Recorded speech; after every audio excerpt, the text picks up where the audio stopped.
आता महाराष्ट्र अनलिमिटेडच्या सुरुवातीला बातमी आहे राष्ट्रवादी काँग्रेसच्या गोटातून। राष्ट्रवादी काँग्रेसमध्ये असलेल्या अस्वस्थतेला पक्षाचे ज्येष्ठ नेते अजित पवार हेच एकटेच जबाबदार असल्याचं चित्र जाणीवपूर्वक तयार केलं जात आहे आणि त्यांच्या संदर्भातील छोट्या छोट्या गोष्टींना सुद्धा अवास्तव प्रसिद्धी दिली जात असल्याची भावना अजित पवार समर्थकांमध्ये तयार झाली आहे। राष्ट्रवादी काँग्रेसमधील कोणताही मोठा नेता बोलण्यास तयार नसून हे वातावरण निवळण्यासाठी कुणीही प्रयत्न सुद्धा करत नसल्यामुळे अजित पवार यांना टोकाचा निर्णय घेण्यास भाग पाडण्याचीच ही खेळी असल्याची चर्चा आता उघडपणे सुरू झाली आहे। अजित पवार आपल्या समर्थकांसह पक्ष सोडून भाजपला पाठिंबा देणार असल्याच्या तयारीत असल्याची चर्चा सुरू आहे। राष्ट्रवादी काँग्रेस पार्टी ही नाही म्हटलं तरी पवार कुटुंबियांची एक पर्सनल ॲसेट आहे आणि त्यांचं एक या महाराष्ट्रामध्ये एक वलय आहे त्या पवार कुटुंबियांच्या विषयी आणि त्यामध्ये त्यातलाच एक भाग अजित पवार आहेत। त्यामुळे अजित पवार आणि पवार साहेब हे सगळे एकत्र बसून जो काही निर्णय घ्यायचा तो घेतील असं माझं मत। आणि अजितदादा एकटे जर वजा केले तर राष्ट्रवादीमध्ये काही शिल्लक राहणार नाही, कारण शिल्लक राहणार नाही म्हटल्यापेक्षा विधानसभेचे अनेक आमदारांना अजितदादा हा विधानसभेमध्ये हवा असतो। ती चर्चा आमच्या कानापर्यंत अद्याप आलेली नाही, कारण काल आम्ही एका विमानाने आलो आणि एकत्रित प्रवास पहाटे 2 वाजेपर्यंत करत होतो। शरद पवार साहेब मोठे देशाचं नेतृत्व आहे, अजितदादा सुद्धा एक कर्तृत्ववान महाराष्ट्र त्यांचं शासकीय निवासस्थान म्हणजे मलबारी हिलवरचं हे देवगिरी, प्रचंड मोठ्या घडामोडींचं सतत केंद्र असलेलं देवगिरी आज अत्यंत कडेकोट बंदोबस्तात दिसतंय। अजित पवार यांचं हे निवासस्थान। अजित पवार काल रात्री या ठिकाणी आलेच नाही। अजित पवार आज सकाळपासून सुद्धा इथे नाहीये। त्यांना भेटायला आलेले जे अभ्यागत होते ते सुद्धा आता इथून रवाना झाले। नेमकी काय परिस्थिती आहे ते आपण जाणून घेण्याचा खरं तर प्रयत्न करू की नेमकं काय परिस्थिती आहे, की अजित पवारांच्या बंगल्यामध्ये नेमकं काय होतंय आणि काय शिस्त आहे, काही माहिती मिळते का, तो जाणून घेण्याचा प्रयत्न करू। जी माहिती आपल्याला समजते त्यानुसार अजित पवार यांनीच खरं तर कालच जाहीर केलं होतं त्यांच्या कार्यालयाकडनं की विधिमंडळ कार्यालयामध्ये ते भेटतील म्हणून। जी माहिती आपल्याला समजते त्यानुसार अजित पवार इथे येणारच नाहीये, इथे कोणी उघडायलाही तयार नाहीये, कोणी उत्तर द्यायलाही तयार नाहीये। पण एक मात्र निश्चित की माहिती समजते की अजित पवार या देवगिरी या त्यांच्या शासकीय निवासस्थानी येणारच नाहीये, पण ते विधिमंडळातील त्यांच्या विरोधी पक्षनेते कार्यालयात अभ्यागतांची भेट 11 वाजेपासून घेणार आहे। आजच्या घडामोडी नेमक्या काय होत आहे ते बघणं महत्वाचं आहे। अजित पवार भाजपच्या वाटेवर या प्रकारची जी माहिती समोर येते, या प्रकारच्या हालचाली ज्या कानावर येत आहेत याची उत्तरं जर देऊ शकणारी व्यक्ती असेल तर ती आहे अजित पवारच। व्हिडिओ जर्नलिस्ट प्रवीण शेट्टीसह प्रशांत बाग, न्यूज 18 लोकमत, मुंबई। तर राष्ट्रवादीच्या गोटात सध्या घडामोडी अगदी वेगाने घडतायत आणि आज देखील राष्ट्रवादी काँग्रेसनं इफ्तार पार्टीचं आयोजन केलेलं आहे। या पार्श्वभूमीवर राष्ट्रवादीचे आमदार हे मुंबईकडे रवाना झाले। संध्याकाळी मरीन ड्राईव्ह मधील जिमखान्यामध्ये या पार्टीचं आयोजन करण्यात आलंय। सर्व आमदार मुंबईकडे रवाना होत असले तरीही ते इफ्तार पार्टीसाठी येत आहेत की अजित पवारांना समर्थन देण्यासाठी येत आहेत हे पाहणं महत्त्वाचं आहे। तर अजित पवार या इफ्तार पार्टीमध्ये सहभागी होणार का आज, याकडे देखील सर्वांचं लक्ष लागलंय। थेट जाऊयात, आमचे प्रतिनिधी प्रशांत बाग आपल्या सोबत आहेत। प्रशांत, एकूणच काय वातावरण राष्ट्रवादीच्या गोटात? श्वेता, राष्ट्रवादीच्या गोटामध्ये जर का पाहिली तर प्रचंड मोठी अस्वस्थता आहे। म्हणजे खरं तर देवगिरी हे अजित पवार यांचं शासकीय निवासस्थान, या ठिकाणी सकाळपासून गर्दी असते अभ्यागतांची, आजही होती। पण त्या सगळ्या अभ्यागतांना विधिमंडळ कार्यालयाचा नंबर दिला जातोय। अजित पवार या ठिकाणी भेटतील, या ठिकाणी 11 वाजता तुम्ही फोन करा आणि त्याला भेटायला जा। येणाऱ्या अभ्यागतांच्या नावाची नोंद केली जाते आणि अजित पवार या ठिकाणी नाही असं प्रत्येकाला सांगितलं जातंय। पण अजित पवार यांचा जर का इतिहास बघितला तर आता काही दिवसापूर्वी ते आजारी होते, पण तो त्यांचा राजकीय आजार होता, आणखीन ते गुप्त भेटीसाठी रवाना झाले होते, अशा प्रकारची ही माहिती किंवा चर्चा ही जोरात सुरू आहे। त्यामुळे अजित पवार खरोखर देवगिरीमध्ये नाहीये का देवगिरीमध्येच आहे याबद्दल कोणताही दुजोरा खरा कोणताही मिळायला तयार नाही। पण एक निश्चित आहे की आग लागल्याशिवाय धूर निघत नाही। म्हणजे चर्चा कितीही असल्या, म्हणजे या नुसत्या कंड्या म्हणण्यात अर्थ नसतो.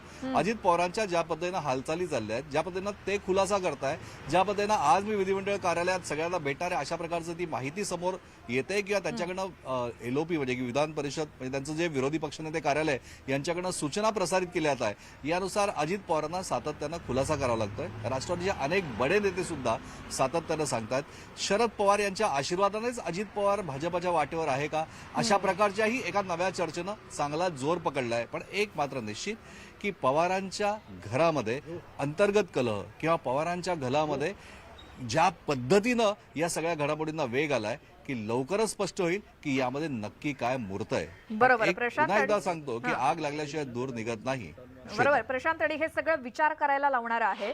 आणि आजची देखील इफ्तार पार्टी जी आहे मरीन ड्राईव्ह इथे होणारी, त्याला देखील अजित पवार हजर राहतात का, यावरती सुद्धा ठरू शकतं की चर्चांना कशा पद्धतीनं पुष्टी मिळते किंवा नेमकं काय सुरू आहे. धन्यवाद प्रशांत, तुम्ही दिलेल्या सगळ्या माहितीसाठी. आता मावळमध्ये भाजपचे माजी राज्यमंत्री बाळा भेगडे आणि राष्ट्रवादीचे विद्यमान आमदार सुनील शेळके हे मामा भाचे आहेत. मात्र हे दोघे एकमेकांचे कट्टर प्रतिस्पर्धी ओळखले जातात. मावळचे विद्यमान आमदार सुनील शेळके अजित पवारांसोबत गेले तर पुन्हा मामा भाचे एकत्र मांडीला मांडी लावून काम करणार का, अशा देखील चर्चांना ऊत आलाय. तर मध्ये कुठलंही तथ्य नाहीये. शेवटी राजकारण आहे. राजकारणामध्ये आजचा शत्रू उद्याचा मित्रही असू शकतो आणि आजचा मित्र उद्याचा शत्रूही असू शकतो. राजकारणामध्ये आपण पाहतो की जे कोणी आज आरोप प्रत्यारोप राज्यामध्ये करताना पाहत होतो, तीच मंडळी मांडीला मांडी लावून बसलेली देखील पाहतोय. त्यामुळे राजकारणामध्ये कधी काय होईल, कुठली समीकरणं जुळतील, हे काही सांगू शकत नाही. आता या सगळ्या चालू घडामोडींसंदर्भात फौजिया खान यांनी काय प्रतिक्रिया दिली ऐकूयात. आणि आमचा पक्ष कुठेही जाणार नाहीये. हे पवार साहेबांनी असा स्पष्ट सांगितलेलं आहे की एनसीपी कधीही भाजपा सोबत जाणार नाहीये. वैयक्तिगत जर कोणाला जायचं असेल तर त्यांना मुभा आहे. जर त्यांना त्रास असेल तर ते काय करणार, तर त्या पद्धतीने जर झालं तर काय सांगता येत नाही. आमदारांना वगैरे बोलवलंय वगैरे आलंय असं काही झालं काय आमदारांना मुंबईला बोलवलंय असं काही उद्या इफ्तार कार्यक्रम आहे पवार साहेबांच्या कडून आणि त्याच्यासाठी आम्ही सगळे मुंबईला चाललेलो आहोत. का आज राष्ट्रवादीचे आमदार कुठे आहेत असं पहा म्हणून सांगण्यात आलेलं आहे. त्याबद्दल मी तुम्हाला सांगितलं ना, आम्ही सगळं आता ट्रेनने जाणार आहे मुंबईला, कारण उद्या इफ्तार पार्टी पवार साहेबांच्याकडून जे दरवर्षी होते त्याप्रमाणे या वर्षी सुद्धा या कार्यक्रमासाठी सर्व आमदार आणि सर्व लोक जाणार आहेत. मागच्या काही दिवसांपासून राज्यातील राजकीय वर्तुळात वेगानं घडामोडी घडतायत.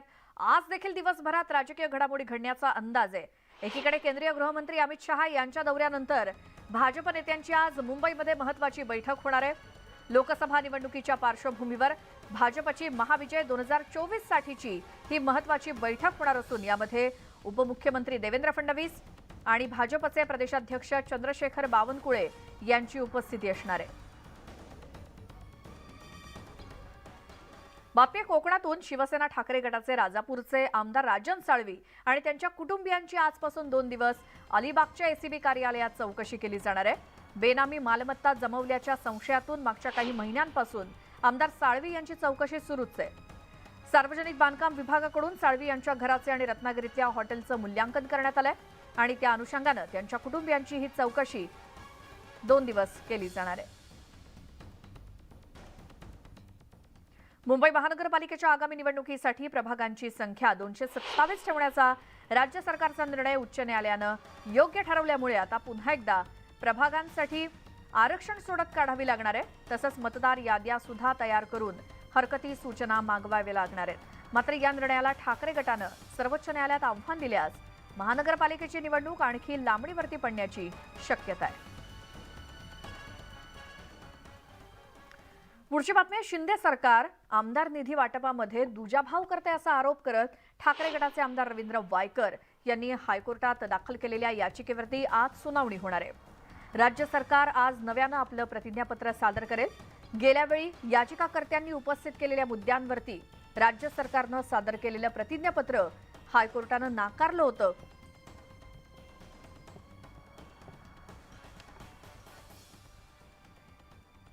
मुंबईतल्या वडाळा विधानसभा मतदारसंघात उद्धव ठाकरे यांना मोठा धक्का बसलाय. कारण शिवसेना उद्धव बाळासाहेब ठाकरे पक्षाचे नगरसेवक अमेय घोले यांनी युवा सेनेच्या पदाचा राजीनामा दिलाय. रात्री मुख्यमंत्री एकनाथ शिंदे यांच्या उपस्थितीत त्यांचा शिंदेंच्या शिवसेनेत प्रवेश झालाय.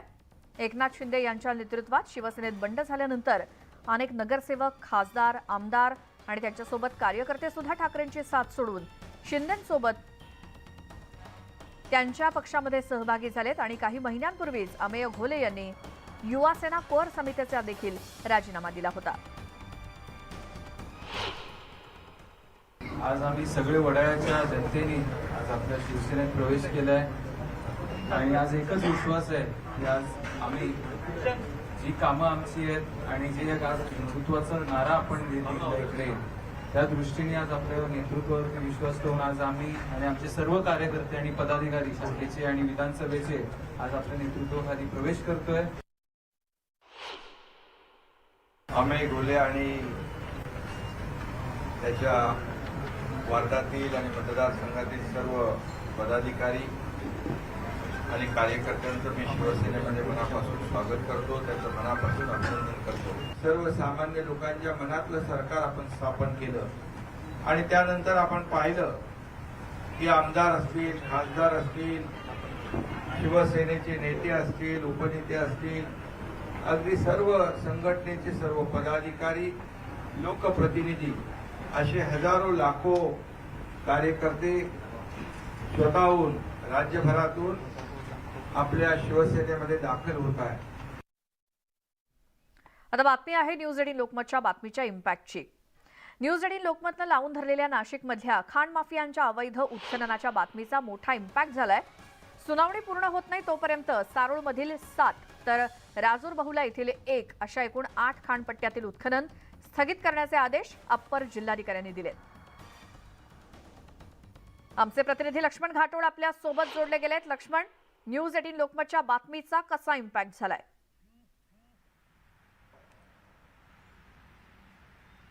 श्वेता, नाशिकमधील सारूळ आणि राजूर बहुला या भागामध्ये मोठ्या प्रमाणामध्ये गौण खनिज उत्खनन सुरू होतं. खरं तर गौण खनिज उत्खननाची परवानगी घेत असताना घालून दिलेल्या अटी शर्तींचं या खाण माफियांकडून उल्लंघन केलं जात होतं.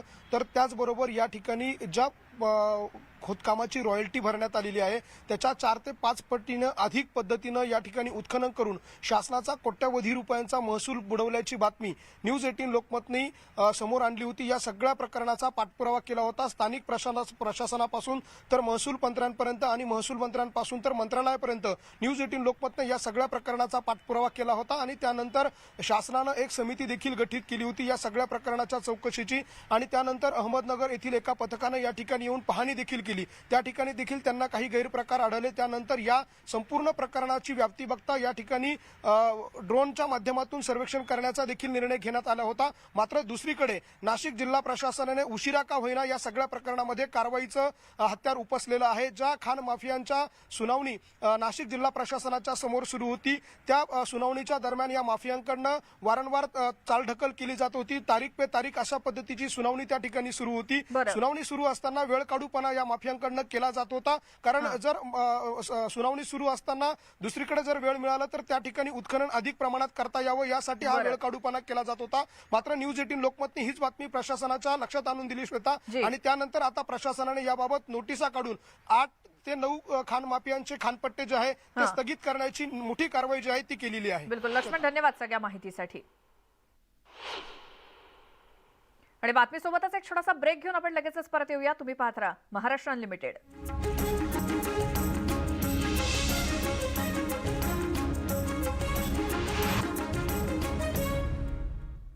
ब्रेकनंतर महाराष्ट्र अनलिमिटेडमध्ये तुमचं स्वागत. पुढची बातमी पुण्यातून आहे. तिथल्या शाळेमध्ये मुस्लिम तरुणांना दहशतवादी शिक्षण दिलं जात असल्याचा धक्कादायक प्रकार समोर आलाय. एनआयएनं धाड टाकून 2 मजले सील केलेत. पीएफआय वरती कारवाई करण्यात आली आहे. एनआयएनं पीएफआय संघटनेच्या विरोधात केलेल्या कारवाईत पुण्याच्या कोंढवा परिसरातील एका शाळेच्या 2 मजल्यांना सील केलंय. इथूनच दहशतवादी कारवायांसाठी रिक्रुटमेंट, शस्त्रास्त्र चालवण्याचं ट्रेनिंग दिलं जात होतं असं एनआयएनं 18 मार्च रोजी न्यायालयात सादर केलेल्या आरोपपत्रात म्हटलंय. पुण्यातून आमचे प्रतिनिधी वैभव सोनावणे आपल्या सोबत जोडले गेलेत. वैभव, या शाळांमध्ये नेमकं काय सुरू होतं? श्वेता, 2022च्या सप्टेंबर महिन्यामध्ये देशभरामध्ये NIA राष्ट्रीय सुरक्षा एजन्सीनं छापेमारी केलेली होती PFIच्या विरोधामध्ये, आणि त्यात पुण्यातल्या कोंढव्यामध्ये सुद्धा 3 ठिकाणी छापेमारी जी आहे ती करण्यात आलेली होती. त्यामध्ये एक शाळेची इमारत होती आणि या शाळेच्या 4थ्या आणि 5व्या मजल्यावरती दहशतवाद्यांचं किंवा अँटी नॅशनल एलिमेंट्सचं ट्रेनिंग केलं जातं, त्यांची रिक्रुटमेंट केली जाते. म्हणजेच या दहशतवादी तयार करण्यासाठी त्यांची भरती केली जाते, त्यांना तिथं ट्रेनिंग दिलं जातं, शस्त्रास्त्र जी आहेत ती समजून सांगितली जातात. अशा स्वरूपाचा गंभीर आरोप जो आहे तो NIAनं PFI वरती केला आहे आणि तशा पद्धतीचे चार्जशीट जे आहे त्या 18 मार्च 2023ला NIAनं कोर्टामध्ये सादर केलेलं आहे. या शाळेचे 2 मजले जे आहेत ते सुद्धा 4था आणि 5वा मजला NIAनं सील केलाय. मात्र नेमके किती लोक रिक्रूट करण्यात आलेले होते, किती जणांना ट्रेनिंग देण्यात आलेलं होतं, याबाबतची माहिती जी आहे ती NIA कडून चार्जशीट मध्ये देण्यात आलेली नाहीये. त्याच्यामुळे नेमके किती जण इथून रिक्रूट झाले, किती जणांना इथं ट्रेनिंग देण्यात आलं, याबाबतची माहिती स्पष्ट होऊ शकत नाही. मात्र दहशतवादी कारवाया करण्यासाठी PFI याच शाळेच्या 2 मजल्यांवरून लोकांना रिक्रूट करून त्यांना ट्रेनिंग देत असल्याचं NIAनं स्पष्ट केलं. वैभव, धन्यवाद सगळ्या माहितीसाठी. पिंपरी चिंचवडच्या रावेतमध्ये एक होर्डिंग कोसळलं आणि घडलेल्या दुर्घटनेमध्ये 5 जणांचा जागीच मृत्यू झालाय. 3 जण जखमी झाले. जखमींना रुग्णालयात दाखल करण्यात आलंय. मुंबई पुणे हायवे लगत असलेलं हे होर्डिंग कोसळलं पिंपरी चिंचवडमध्ये आणि यामध्ये 5 जणांचा मृत्यू झालाय. ज्या ठिकाणी दुर्दैवी घटना घडली त्या ठिकाणी आपण आहोत. मदत कार्यात सगळ्यात आधी पोहोचलेली सगळे नागरिक आहेत, त्यांच्याकडे जाणून घेऊया. मोठं होर्डिंग होतं. खरं तर याआधी वारंवार सांगण्यात आलं होतं की होर्डिंग जी आहे ती स्ट्रक्चरल ऑडिट त्याचं होणं गरजेचं होतं. आज मात्र ही दुर्दैवी घटना घडली. किती लोकांना तुम्ही बचाव कार्यामध्ये वाचवण्याचा प्रयत्न केला, काय घटना घडली होती? आज या ठिकाणी वारं जास्त स्पीडने आल्यामुळं मोठं होल्डिंग आहे. होल्डिंगला एक तर सगळ्या होल्डिंगला गॅप पाहिजे होती, ती गॅप अजिबात त्याचं होल्डिंग दिसलेलं नाही आणि 20/40चं होल्डिंगचं परमिशन घेतात आणि मोठे 80/100 असे मोठे होल्डिंग लावतात. त्यामुळे ही आज गोरगरीब इथं लोक आज त्याच्या खाली गेले. तुम्ही आले त्यावेळेस किती जण त्याखाली दबलेली होती आणि किती लोकांना वाचवण्याचा प्रयत्न केला? महिलांची संख्या होती का? महिलांची संख्या 4 ते 5 महिलांची संख्या होती. एक पुरुष होता, तो त्याला अर्जंट, त्याच्या अगोदर 2 पुरुष होते, त्यांना महिला तर जागेवर 4 ते 5 महिला जागेवर गेलेले आहेत. बाबी ज्या आहेत त्याची कमतरता होती होर्डिंग लावताना, असंही नागरिकांचं म्हणणं आहे. तुर्तास ज्यांनी या बचाव कार्यामध्ये पुढाकार घेऊन महिलांना वाचवण्याचा प्रयत्न केला ते दुर्दैवाने वाचल्या नाहीत असं पोलिसांचं म्हणणं आणि 5 जणांचा जागीच मृत्यू झालेला आहे. व्हिडिओ जर्नलिस्ट सूरज केतुरे, गोविंद वाकडे, न्यूज 18 लोकमत, पिंपरी चिंचवड. 6च्या सुमारास पाऊस सुरू झाला आणि अचानक जोरात हवा आणि वादळ विजा सुरू झाल्या. ते वारा एकदम वावटळ्यामध्ये घोटाळ्यामुळे ते जे मोठं होर्डिंग होतं लोखंडी, ते अचानक जे लोक पावसाला थांबले होते त्यांच्या खाली ते त्यांच्या अंगावर ते पडल्यामुळे ते मयत झालेले आहे. अजून आम्ही त्याची चौकशी करत आहोत. प्राथमिक याच्यात 5 मयत आहेत आणि 3 जखमी आहेत. तर या महाराष्ट्र अनलिमिटेडमध्ये आपण संपूर्ण राज्यभरातल्या सविस्तर बातम्या पाहिल्या आणि बातम्यांचा ओघ न्यूज 18 लोकमतवरती असा सुरू राहील. एखाद्या बुलेटिन दरम्यानची एक बातमी जर तुम्हाला पुन्हा पाहायची असल्यास न्यूज 18 लोकमतच्या यूट्यूब चॅनलला सबस्क्राईब करायला विसरू नका आणि फेसबुक आणि ट्विटरवरती सुद्धा आम्हाला फॉलो करा. आणि यानंतरच्या बुलेटिनमध्ये सुद्धा आपण अशाच काही बातम्यांचा आढावा घेणार आहोत. मात्र त्याआधी एक नजर टाकूयात टॉप 18 न्यूजवर.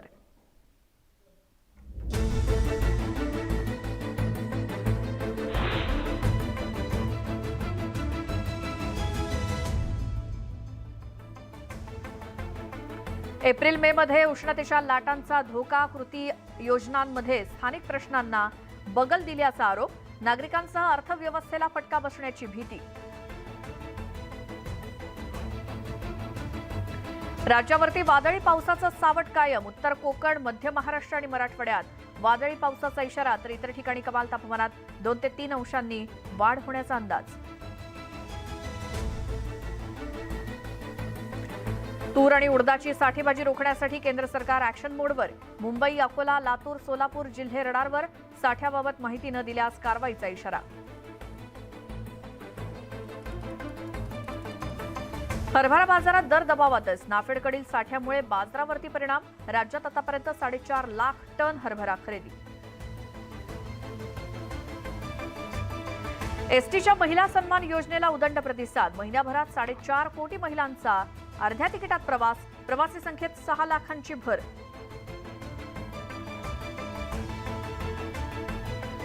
समृद्धी महामार्गावर चालकांना समुपदेशनाचा ब्रेक. माळीवाडा इंटरचेंजवरती समुपदेशन केंद्र. अतिवेगात वाहन चालवणाऱ्यांचं अर्धा तास समुपदेशन.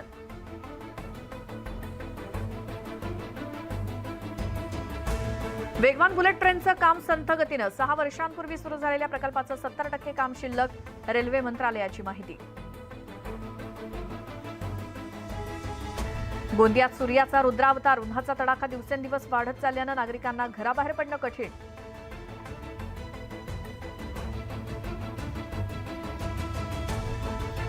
गोंदियात शिवभोजन केंद्र संचालकांचं अनुदान रखडलं. निधी देण्यास अधिकारी टाळाटाळ करत असल्याचा आरोप.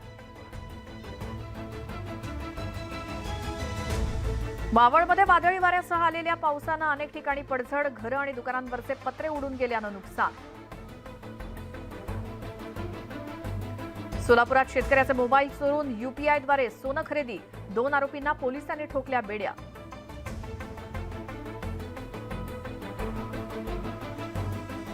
मिठागरांच्या प्रश्नी लवादानं घेत टोचले कान. CRZ नियमांचं उल्लंघन होत असल्याचा ठपका.